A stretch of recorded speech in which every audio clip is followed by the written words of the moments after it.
what's good, beautiful people? Cause you know who I be, good doc, Dr. Mike TV back again, once again.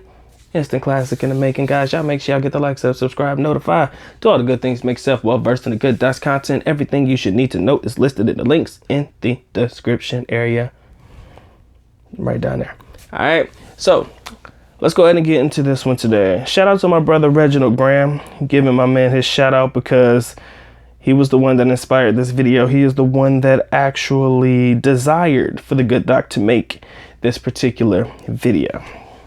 When a Filipina makes it, her family will often try to exploit her.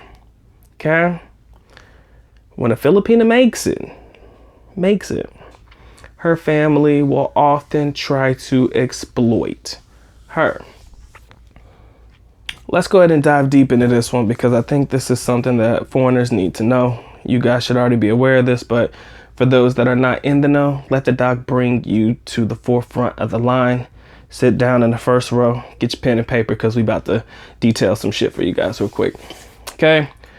Now, when a Filipina is able to make it, let's define that real quick. Making it, in my opinion, and it could be a little bit more than this, but making it to me is when a Filipina is able to go abroad and make decent money working in a foreign country, or when she marries a foreigner. Those are the two types of ways that Filipinas can pretty much make it out the Philippines.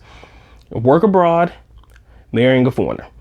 I think there's pretty much no other reason or other way that they're going to be able to get out the country. So when they make it, and by making it, I mean they've been able to put themselves in a better financial situation, whether it be through a relationship with a foreigner, whether it be through getting a job abroad, what you'll start to see is the family come around. Now, I'm going to be honest with you. Filipinas are raised with the idea that they will take care of the family when they get older. Okay.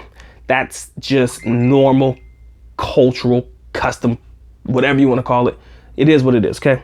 Nothing you can say and or do about it, ladies and gentlemen. That is culture and custom. Many Filipinas are raised with the idea that when they reach a certain age, after they graduate from college, whatever it may be, whenever they start earning an income, they're going to start contributing to the household and probably taking care of more things than they probably should have to.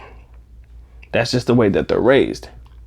So if you think about the wiring and the way that the family has pretty much structured their mind to believe that whenever they do make it abroad or whenever they do find a foreign husband or fall in love or whatever it may be, guess what? Guess where the majority of her money is going to go? Back home. You want to know why? Because there's this guilt trip that most Filipino families put on a person. And again, it's not just Filipinas. Let's be honest. It can happen in any culture, but because this is the topic of conversation, this is where we're going to go. There's this thing called the guilt trip. Oh, you made it. Oh, your husband's rich, even though he may just be having a mediocre salary. Rich to them, to Filipinos, is something different. I mean, unless you meet some rich Filipinos, then there's no culture on earth than like hanging out with rich Filipinos. That's a different story.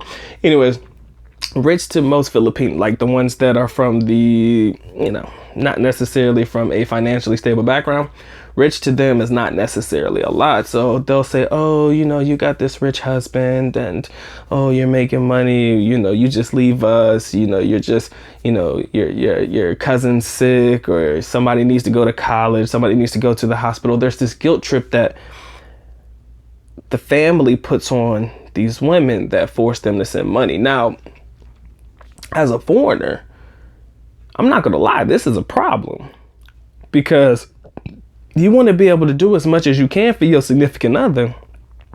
But if all she's doing is sending your money, if she's not making her own, back home to the family, it's like we got to worry about self first before we can worry about anybody else. We got to worry about what we have here before we can take care of things over there. They're going to be okay one way or another. They're going to be fine. They survived taking care of you, putting you through school and all that other shit before this, and I'm pretty sure they'll be fine. Granted, that's not the best way to think about it, but baby girl, right here is where we have what we're trying to build. We're trying to build our foundation here. We can't be taking care of 4 or 5 different households because you made it. You understand? And that's one of the foreigner conundrums that you're going to likely have to deal with in reference to dating a woman that has a family that she loves and genuinely takes care of, because most Filipinos are very family oriented and they want to do what they can to help. There's a big difference, and you need to make sure she understands this. There's a big difference between helping and just being taken advantage of. And you'll start to see that family has a tendency to take advantage of the one that makes it, the Filipina that makes it out. And it's a scary thing to have to deal with, because it toys with their emotions in a way that most of us may be able to understand if you have those money hungry, greedy relatives in your family. But for them, it's different. For them, these are the people that raised them. So it's kind of hard to say no. Right? It's kind of hard to sit there and say, well, you probably shouldn't send money this month, because guess what? Who's going to be on the phone? Probably the mom, somebody who really relates and who can pull on the heartstrings the most, on the phone talking about, well, you know, did you know that so-and-so is this? Or did you know that they need that? And it's always like that person playing, you know, phone tag with you to relay messages from every member of the damn family. You know what I'm saying? And it becomes overbearing at best. The best thing I could tell you to do is to have her direct all information through you. If you want to be in charge of the situation, if you want to make it something, make sure that if anybody got any comments, questions, or concerns, they got to go through you first. Or you tell baby girl there's going to be a set budget you're going to be allowed to send home every month, and you are not going to fluctuate from that budget at all. Maybe Christmas time, they may get a bonus if you want to. I kind of discourage that, because then people will start to look like, okay, we know this amount of money is coming through consistently every month. That's not great. All right. But, you know, you're going to have to really put your foot down, and you're really going to have to set boundaries and standards between you and yours, you and your Filipina, if you're the foreigner taking charge, and the family. You got to lay some ground rules. Say, look, she ain't going to be able to do like you want her to do. You know what I'm saying? Because she got things to take care of here with us. You know, we got bills to pay. Oh, we rich, but you know how expensive it is to live in the United States? You know how expensive it is to live in Australia, the UK, and places like that? And if they can't get that, it's hard, but she gonna have to be alienated from that family. And I think she's gonna have to be the one to make that conscientious decision. She's gonna have to be the one to say, look, I'll send money when I can, every other month, maybe, if I can. She's got to be the one to put her foot down. If she can't do that and she needs you to do that, you gotta step up. Trust me, Doc ain't have a problem with that. Do that shit in my sleep if I got to. But you gotta be the man. And you've got to put your foot down and keep her from being taken advantage of by her family. The family is every Filipina's kryptonite, okay? The family is every Filipina's kryptonite. It's hard to say no to family. Hell, it's hard for me to say no to family, but luckily for me, my family don't ask me for shit. If they did, they could have whatever they have as long as I have it, because I've never really had family come after me like that. You know what I'm saying? But that's not the same in every situation. That's not the same in every household. I'm lucky. But everybody's got that group of people. Again, I'm not rich anyway, so maybe that's why they ain't really rocking with me like that. But every family has this group of people that come after them looking for, yo, I need some help this, I need some help that. But with Filipinas, I find it to be the worst, because they are the connect line to the whole entire family. One person is the one advertising what everybody needs, and baby girl's trying to figure out how she can scrummage this money, especially if she's working abroad. We talked about from the foreigner prospect, but if she's working by herself and she's working abroad, please believe she's probably broke as hell, because she sends all her money home. There's nobody to help her manage her finances. There's nobody to help her. All I know is that somebody's sick in the Philippines and I need to send some money. And guess what? This leads into a broader conversation that maybe I will get into one day soon, about Filipinas going into debt, living abroad, trying to take care of the family back home. And that is a topic of conversation we need to get into real quick. Matter of fact, that might be the next video. But I just want you to know, man, for any of my Filipino OFWs out there at the sound of my voice, take care of you first. You got to learn to say no. This is a new year, towards the beginning of a new year. as this video is dated.